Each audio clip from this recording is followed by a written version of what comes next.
Shalom, meus queridos irmãos, a graça e a paz do Senhor Jesus.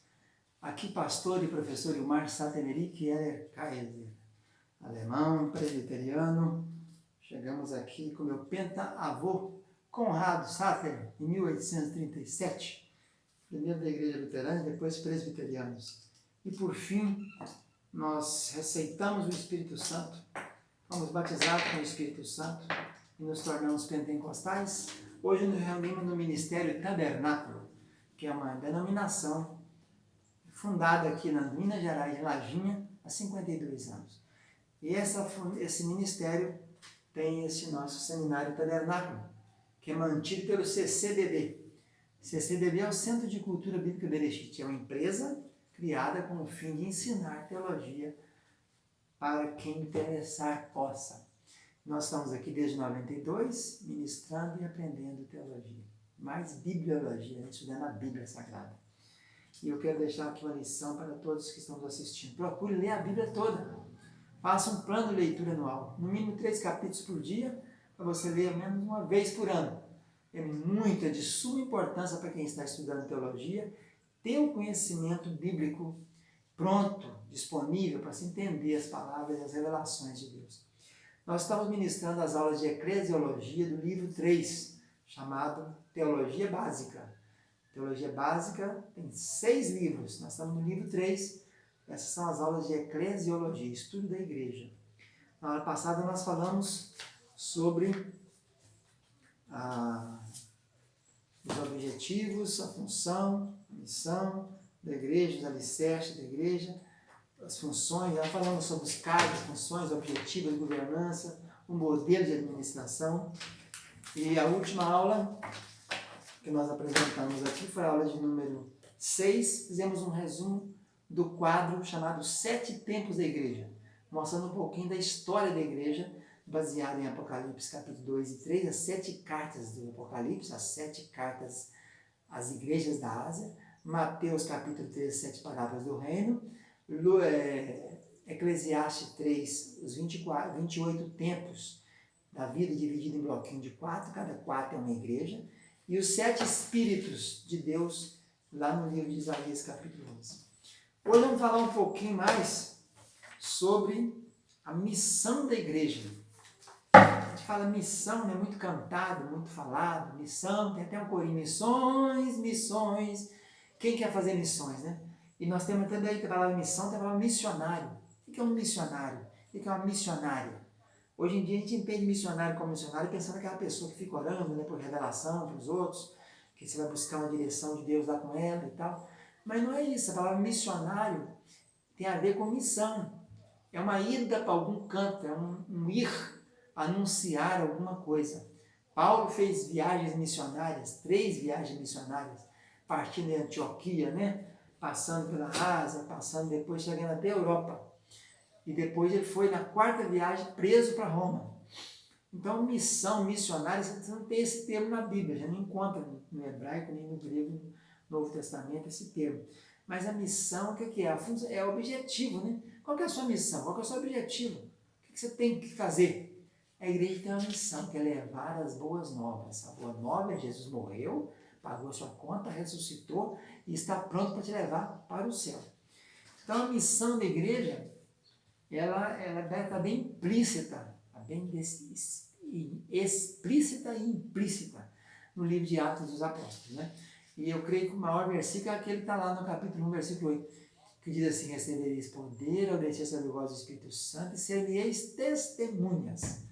Então a missão principal é ser testemunha, ser mártires, a palavra grega é martirel.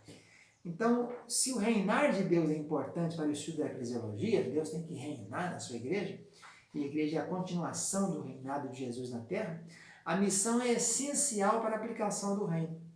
Existe um duplo enfoque na missão, esse relacionamento com o reinar de Deus.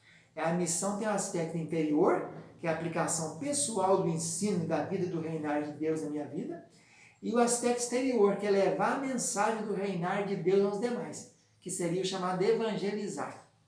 O aspecto interior da missão da igreja visa preparar os integrantes para a sua missão externa. Primeiro, você prepara dentro das 4 paredes para sair para fora e anunciar o reino, né? Então, vale lembrar que os discípulos eram indivíduos menos do que qualificados, especialmente ao ver que, mesmo depois da crucificação de Jesus, eles relutavam em aceitar que era necessário que Jesus morresse. Eles entenderam bem isso. Em pleno processo de discipulado, porém, mesmo com todas as suas falhas, Jesus os enviou. Teve a missão dos 70, teve a missão dos 2 em 2, que foram andando, anunciando que Jesus chegaria por ali, uma viagem precursora, né? Para levar essa mensagem do reino de Deus. Até o próprio Gadareno, aquele endemoniado, né? Ele quis acompanhar Jesus, ele disse, não, fica por aí, vai anunciar aos seus, o que Jesus te fez na região de Decápolis ali. Então, olhando para o lado exterior da missão, Moody, o grande evangelista, coloca que a missão pode ser resumida em 3 aspectos principais. Primeiro é o martírio, que é o testemunho. Eu evangelizo, eu faço a minha missão de igreja com o meu testemunho. É o primeiro ponto. O testemunho, já dizia alguém, fala mais alto. Não adianta falar, mas não vive o que se fala. Pregar, mas não se prega, não se vive o que prega. E a segunda maneira de fazer missão é o serviço, é o diaconia, através do serviço. A igreja faz missão servindo. Jesus não veio para servir, ele disse, o Filho do Homem veio para servir e não para ser servido. Ele não veio para ser servido, ele veio para servir. E hoje tem muita gente entendendo isso errado, né? O líder acha que tem que ser servido, tem que ser levado, carregado, quando a missão do líder é servir. Jesus mostrou isso lavando os pés dos discípulos. E a terceira parte principal da missão da igreja é o koinonia, a comunhão. Então tem que ter testemunho, serviço e comunhão. Essas são as 3 tarefas que servem para compreender a missão da igreja. Temos também que entender que missão é uma coisa e missões é outra. Missão é a razão de ser da igreja, é o propósito dela no mundo. É um tema de importância suprema para a eclesiologia. Não é a igreja que tem uma missão, mas é o inverso. A missão de Cristo que criou a igreja. Ela foi criada para que a igreja? Para desempenhar a missão aqui de Cristo na terra. Não é a missão da igreja que se deve entender, mas é o inverso. Mais do que deixar uma igreja, Jesus deixou uma tarefa a ser cumprida pelos seus discípulos. Essa missão gera a estrutura para que ela possa ser levada adiante. Sem missão não existe igreja, não tem razão de ser de igreja. Senão vira um clube social, né? A missão é o propósito de efetivar o reinar de Deus dentro dos parâmetros da história. Mesmo que o conceito de missões esteja ligado intimamente à missão da igreja, o conceito é distinto. Missões têm a ver com os meios usados para levar adiante a missão externa da igreja, que é levar a boa nova, que Jesus morreu, pagou o preço, ressuscitou e vai nos levar para o céu. A missão da igreja inclui aspectos de amadurecimento e discipulado do indivíduo e da igreja como corpo de Cristo. A tarefa missionária é de discipular as nações. O conceito de missões reflete a questão do enviar obreiros, né? Toda igreja deve fazer missões, mas a missão dela é outra coisa. A missão não requer por si a questão do envio, mas o cumprir o propósito de discipular. Voltando à colocação de Moody dos 3 aspectos, né? Que é o aspecto primeiro aspecto é o testemunho, o segundo o serviço, o terceiro comunhão. As palavras de Jesus diz o seguinte: o testemunho é a missão central da igreja em todas as situações. Palavras de Moody. Esse testemunho inclui o testemunho referente à pessoa e à obra de Cristo, como também a minha vida aplicada naquilo que eu aprendi de Cristo. A aplicação que é o meu testemunho. Então, essa é a aplicação do que eu vivo à Bíblia, não do que eu falo, né? A missão da igreja deve ser estudada a sério, pois deve direcionar para cada aspecto da vida eclesiástica. As palavras de Jesus citadas em Mateus 28, ide por todo mundo, pregar o evangelho a toda criatura, que quer ser batizado será salvo, quem não quer será condenado. E Atos capítulo 1, ficar em Jerusalém até que deu alto, se recebe vestido do poder de Deus, e recebereis poder ao deixar ser voz do Espírito Santo, sereis testemunhas. É um discipulado para as nações. O papel de testemunha no contexto de Atos 1 tem a mesma força de fazer discípulos de Mateus 28. De fato, são 2 relatos das mesmas palavras de Jesus numa mesma ocasião. O testemunho e discipulado especificados abrangem o ensino de Jesus em toda a expansão étnica e geográfica.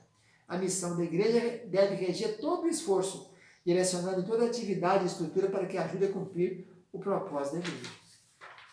Então, meus irmãos, nessa aula de missões hoje, nós estamos mostrando isso. que é primordial, é sine qua non, sem a qual não existe igreja, se ela estiver na mente dela, e cada crente, no momento que se converte, tem essa sede, esse desejo de testemunhar daquilo que ele viveu e recebeu, e levar adiante a boa nova do Evangelho. Essa é a missão. Agora, missões é enviar pessoas para fora. A igreja também tem que ter missionária. Esse é um conceito dela, faz parte, é o certo, é na semente da igreja, que é fazer isso aí. Paulo fez isso. Ele não ficou só em Antioquia pregando ali. Ele dali saiu e expandiu o evangelho pelo mundo inteiro. Jesus não ficou só em Belém, na Judéia, ou só em Nazaré, só em Cafarnaum. Ele rodou durante 3 anos e meio, levando a palavra, levando as obras. A fé sem obras é morta, fazendo obras que conduzissem as pessoas para uma nova vida, para um novo tempo nas vidas delas. Então, preste atenção bem nisso. A missão da igreja não fica dentro de 4 paredes, né? Ali é para ele aprender a fazer a vida dele um canal de bênção para levar e discipular o mundo inteiro e sair pelo mundo afora. Então, ficamos aqui com a nossa aula de missões. Fica na paz, tchau, tchau.